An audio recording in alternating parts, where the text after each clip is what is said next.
Next నమస్తే తెలంగాణ ఏముంది ఇలా? నమస్తే తెలంగాణలో పురుగుల అన్నం ప్రశ్నిస్తే వాతలు. అయ్యో మేడం గారు పోయారు.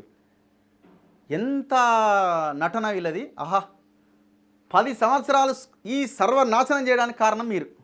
10 సంవత్సరాలుగా స్కూళ్ళని మొత్తం విధ్వంసం చేయడానికి కారణం ఎవరు? మీరు కాదు. సబితా ఇంద్రారెడ్డి కానీ, హరీష్ రావు కానీ, పక్కనే ఉన్న సబితా ఇంద్రారెడ్డి కుమారుడు కార్తీక్ రెడ్డి గారు కానీ మీరు ఆన్సర్ చెప్పాల్సింది 10 సంవత్సరాల్లో ఎట్లుండే ఈ నాశనానికి కారణం ఎవరు? మీరే కదా. 10 ఏళ్ళుగా ఈ హాస్టల్స్ని ఏనాడైనా పట్టించుకున్న మొఖాలమి. మేము రిపోర్ట్ చేసినాం. ఎలకల కొరికి ఆసుపత్రుల పాలయ్యారు పిల్లలకి షాద్నగర్ దగ్గర. మీరు ఆడ పాలమాకులో పోయారు కదా, దగ్గరనే చటాన్పల్లి హాస్టల్లో ఎలకల కొరికి 9 మంది పిల్లలు హాస్పిటల్ పాలయ్యారు. ఆనాడు మాట్లాడిరా మీరేమన్నా? కురుకులాలు పెట్టినామన్నారు. ఒక్క బిల్డింగ్, ఒక్క పర్మనెంట్ బిల్డింగ్ అని ఉందా హరీష్ రావు? పోయినావు కదా ఆడికి. ఒక్క పర్మనెంట్ బిల్డింగ్ ఎందుకు కట్టలేకపోయినావు? రాష్ట్రం ఎన్నో అభివృద్ధి చేసినాం, డెవలప్ చేసినాం అన్నారు కదా మీరు. మీరు పోతే ఇజ్జత్ పోద్దాయ బాబు, పోకుర్రి. ఇట్లా మీరు పోవడం వల్ల కాంగ్రెస్కి అడ్వాంటేజ్ అవుతున్నది. ఏమంటున్నారు వాళ్ళు? మీరు 10 ఏళ్ళకి ఏం చేసిరు అంటున్నారు.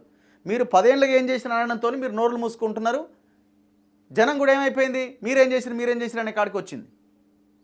కాంగ్రెస్ గవర్నమెంట్ కూడా మేము అడుగుతున్నాం ఏంటంటే, మీరు స్కై వాకులు, ఈ వాకులు, ఆ వాకులు, ఈ స్కై వేలు మాకు అక్కర్లేదండి. మా పిల్లలని కాపాడండి, మా పిల్లలకి నాణ్యమైన భోజనం పెట్టండి, డైట్ ఛార్జీలు పెంచండి ఇమీడియట్గా. ఎందుకు ఈ సిచ్యువేషన్ ఉన్నది? ప్రతిరోజు ఎందుకు పిల్లలు రోడ్ల మీదకి రావాలి?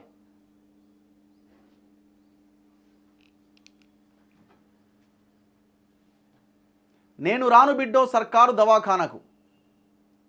వ్యవసాయం ఎంత కష్టమాయే. ఈయన ఏంటంటే అన్ని రంగాల్లో కాంగ్రెస్ ఫెయిల్ అయిపోయింది అని చెప్పే ప్రయత్నం.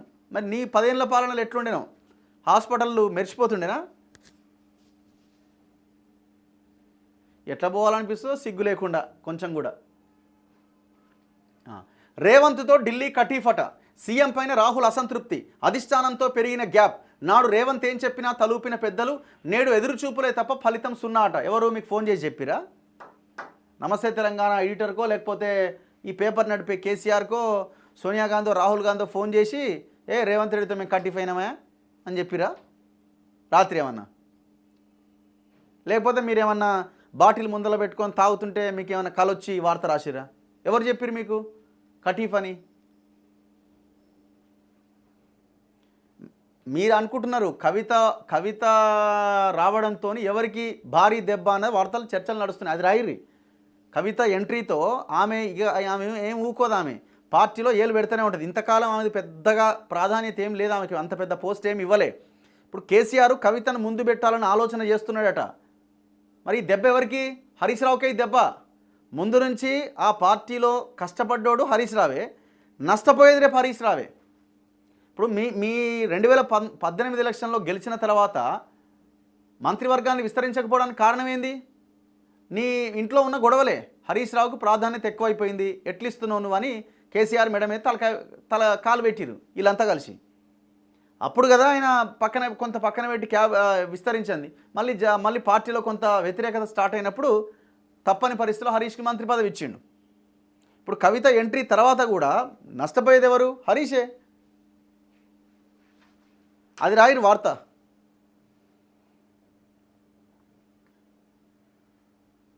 నోట్ల కట్టలతో దొరికినోళ్లే డెకాయిట్లు. నోరు అదుపులో పెట్టుకోకుంటే ప్రజలే బుద్ధి చెప్తారు. ఉత్తమ్ పైన జగదీష్ రెడ్డి ఆగ్రహం. ఈయన నల్గొండ జిల్లా నుంచి గెలిచిన ఏకలింగం. ఈ జగదీష్ రెడ్డి నువ్వు మాట్లాడితే ఎట్లా? నువ్వు యాదాద్రి పవర్ ప్లాంట్ గురించి మాట్లాడాలా? మరి నువ్వేంది?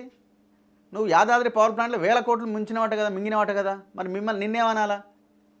ఇప్పుడు ఎవడు సక్కమైనోడు ఇలా? మీరేమన్నా శుద్ధపూసలా? వాళ్ళు ఏమన్నా శుద్ధపూసలా? అంత దొంగలే. రాత్రి కలుసుకొని పొద్దుగాల లొల్లి పెట్టుకుంటోళ్ళే మీరంతా. సూరం చెరువు కబ్జా నిజమే. ఇంటికో నీటి వనరును కూడా మట్టితో పూడ్చారు. దీనిపై ఉత్తమ్కు అధికారులకు ఫిర్యాదు చేశా. ఆ ప్రాజెక్ట్ నుంచి నేను ఎప్పుడో తప్పుకున్నా. నమస్తే తెలంగాణ కథనంపై కాంగ్రెస్ నేత కేఎల్ఆర్ వెల్లడి. డౌట్ ఏముంది? కబ్జా కాదని ఎవరన్నా చెప్పిరా మీకు? 100% కబ్జాలే. ఇందులో అన్ని పార్టీల నాయకులు ఉన్నారు. డౌట్ ఏముంది అందులో? ఇదే నమస్తే తెలంగాణ పేపర్ నేను ఒక రిక్వెస్ట్ చేస్తున్నా. ఇగో ఇది ఎయిర్ జర రేపు పొద్దుగాల ఈ 55 చెరువులు ఎట్టెట్లున్నాయి. కేటీఆర్ అనే మహానుభావుడు, చెరువుల పరిరక్షకుడు, ఈ 55 చెరువులు ఈ కంపెనీలకు ఇవ్వడం ద్వారా ఇగో చెరువు ఇంత డెవలప్ అయిందని ఒక్కొక్క కథనం రాయి రేపటి నుంచి. మీకు దమ్ముంటే రాయండయ్యా. ఇప్పుడు సూరం చెరువు కబ్జా రాసినావు, మరి మైసమ్మకుంట చెరువు కబ్జా ఎందుకు రాస్తలేవు చెప్పవు? కోమటికుంట బాచుపల్లి చెరువు కబ్జా ఎందుకు రాస్తలేవు?